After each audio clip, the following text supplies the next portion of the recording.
The following message is a presentation of Ligonier Ministries, home of the radio program Renewing Your Mind with R.C. Sproul. Today we come to the conclusion of our recent study of the new document that has been released concerning the essence of the gospel, which is an evangelical celebration.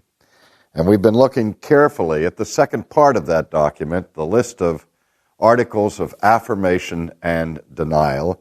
And of course, there are 18 such articles incorporated in this document. And today we come to the final article, article number 18, which reads as follows. We affirm that Jesus Christ commands his followers to proclaim the gospel to all living persons, evangelizing everyone, everywhere, and discipling believers within the fellowship of the church. A full and faithful witness to Christ includes the witness of personal testimony, godly living, and acts of mercy and charity to our neighbor, without which the preaching of the gospel appears barren. We deny that the witness of personal testimony, godly living, and acts of mercy and charities to our neighbors constitute evangelism apart from the proclamation of the gospel. Now, this is somewhat lengthy in the concluding article, and what the document is getting at here is a strong reaffirmation of the Great Commission. And what is called the Great Commission is Christ's mandate to his disciples and to his church that he gave just prior to his ascension, when he commanded his disciples to go into all the world and to preach the gospel to every living creature, to make disciples from all tribes and peoples and tongues and nations. And that has defined the missionary task of the church since the first century.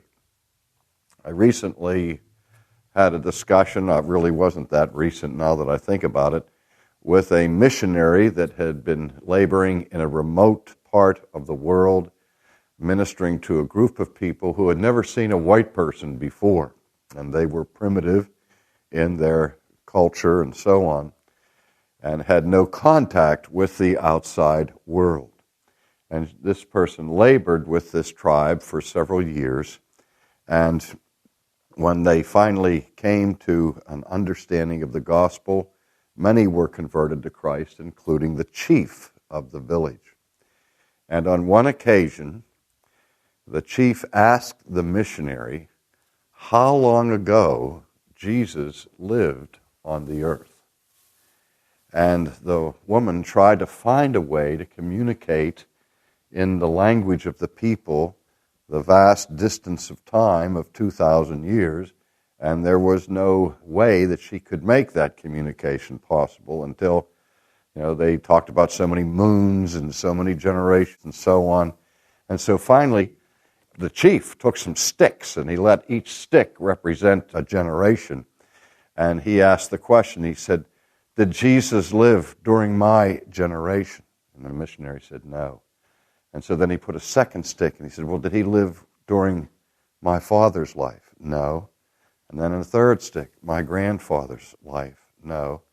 And with each stick that he put on the ground, his countenance grew more and more distressed, until after he had this vast length of sticks on the ground, stretching all the way back to the first century, he was beside himself, and he said to her, "Well, if Jesus lived so long ago, why is it that we are only hearing about him now?"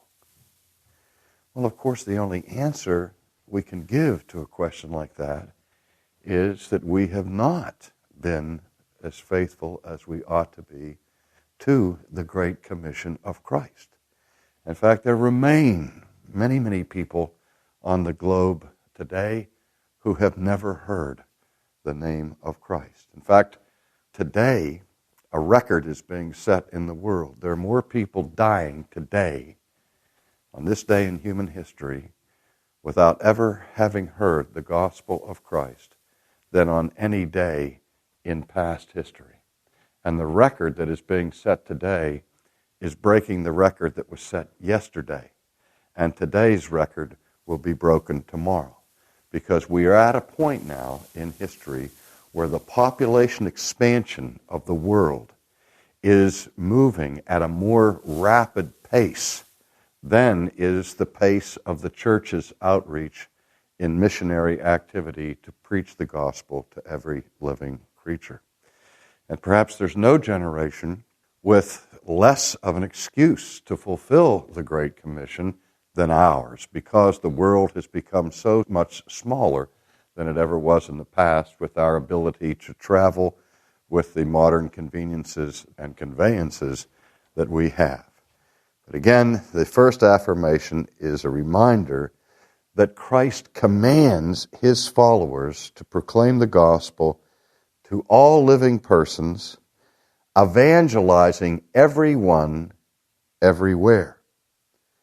Now, there is a reaction in our day against the whole enterprise of evangelism, as it's understood as being proselytizing, and that people ought to mind their own business and not try to influence other people to leave whatever religion they're in at the time to embrace Christ.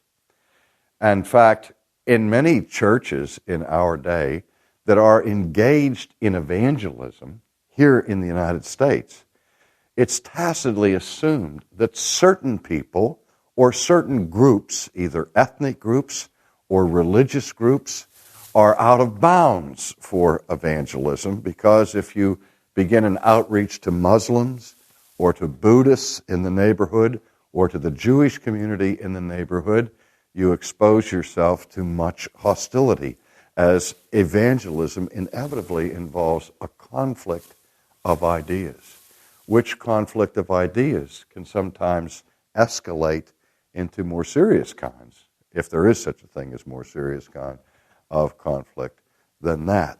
And so many of us are very passive or very restrictive in the outreach of our churches and don't fulfill the mandate to preach the gospel to all people everywhere. Not only do we fail it at the international level, but we fail to fulfill the Great Commission even at the local level where we live.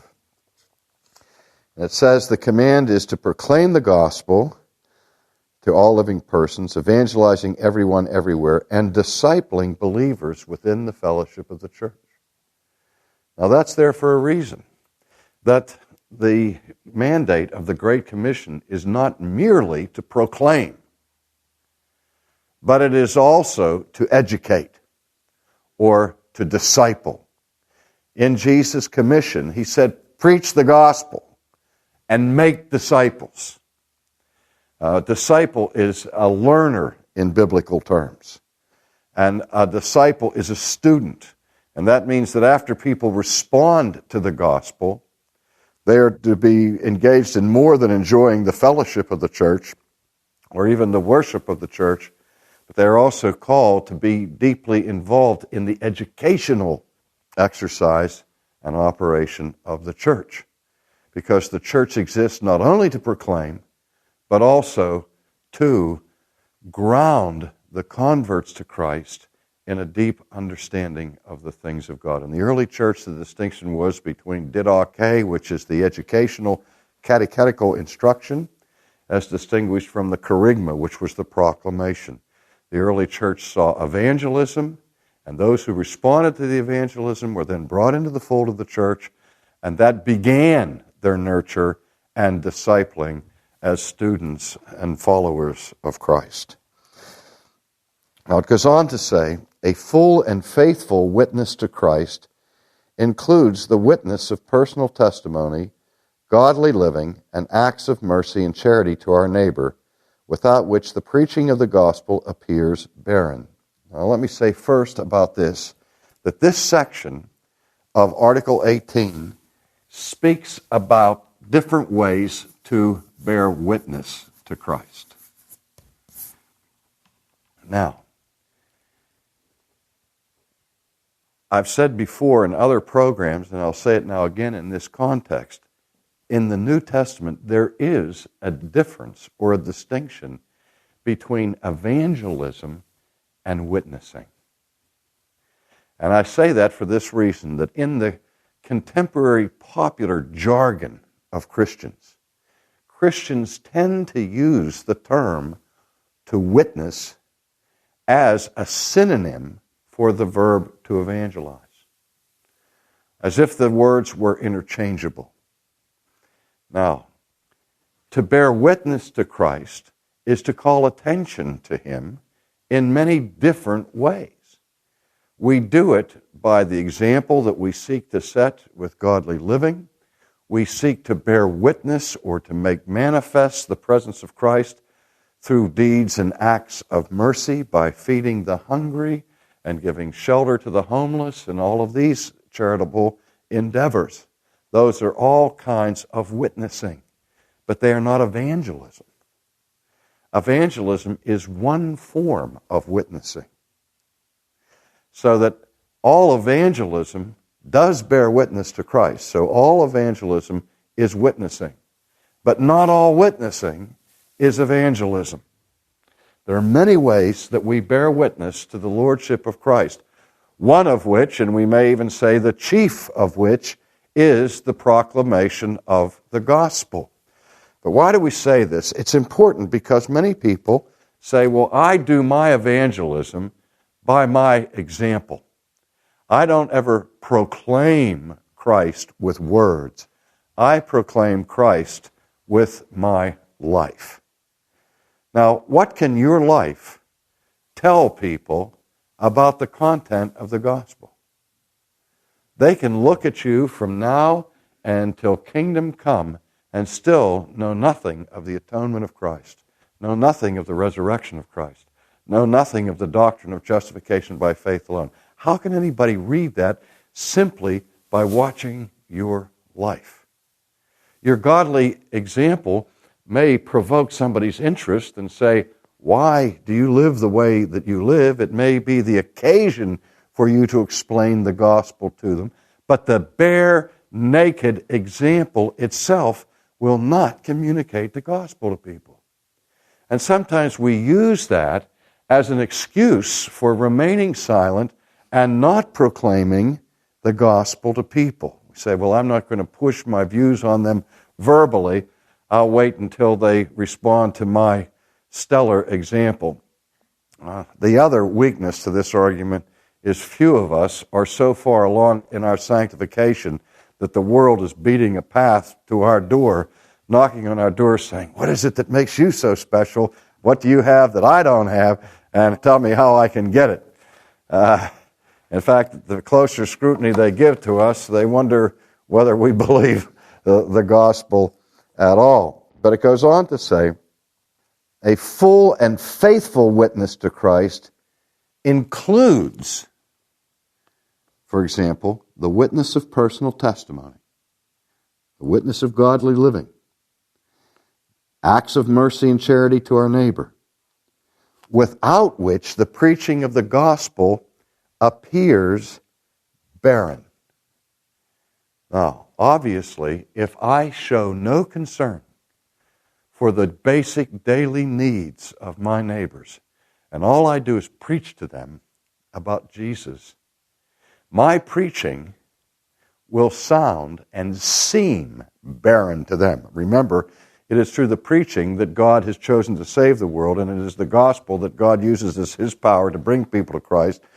And God may even use that proclamation despite my one-dimensional character of it.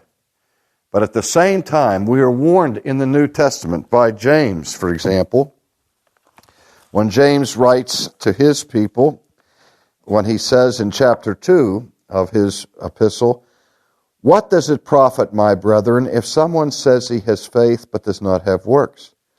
Can faith save him? In the midst of that critical discussion in the second chapter of James, he says this, if a brother or sister is naked and destitute of daily food. And one of you says to them, depart in peace, be warmed and filled, but you do not give them the things which are needed for the body. What does it profit? You see, what kind of witness is that if we just say to people, be warm and be filled? That is a barren witness, and that's the biblical text that underlies the sentiment that is expressed here in article number 18. Now, when we get to the denial, we read this: we deny that the witness of personal testimony, godly living, and acts of mercy and charity to our neighbors constitute evangelism apart from the proclamation of the gospel. Well, I think most of us can see how our bare example of living is not evangelism. And I think that some of us can see that the very meeting of people's worldly needs in terms of food and clothing and relief and employment and those acts of charity and mercy that the church is to be engaged in, we could be giving away food and shelter and clothes till kingdom come, and a person still not know the gospel. They may be responding saying, hey, these people care about me, and they're giving evidence of that, and they demonstrate the love of God for me. But again, there's no content of the gospel that is communicated by handing somebody a loaf of bread. We are to give them the loaf of bread. We are to give them the cup of cold water. But in that cup of cold water, there is no information about the person and work of Christ. They still don't know the gospel. But what about the other kind of witnessing that is specifically mentioned here, and that is the giving of a personal testimony? The use of personal testimonies is a very highly favored and popular version of outreach in the evangelical church, where people stand up in church on Sunday morning, or they speak privately to their friends, or even to strangers on an airplane or whatever, and they give their personal testimony, and the personal testimony being what has happened to them as a result of having become a Christian. Now, I think that that is a very important element of our communication of the things of God to people. And there's great value to personal testimonies. But we have to remember that the personal testimony is not the gospel. God has not promised that our personal testimonies will not return to Him void. God has not chosen the power of our personal testimony as the means by which He will save the world.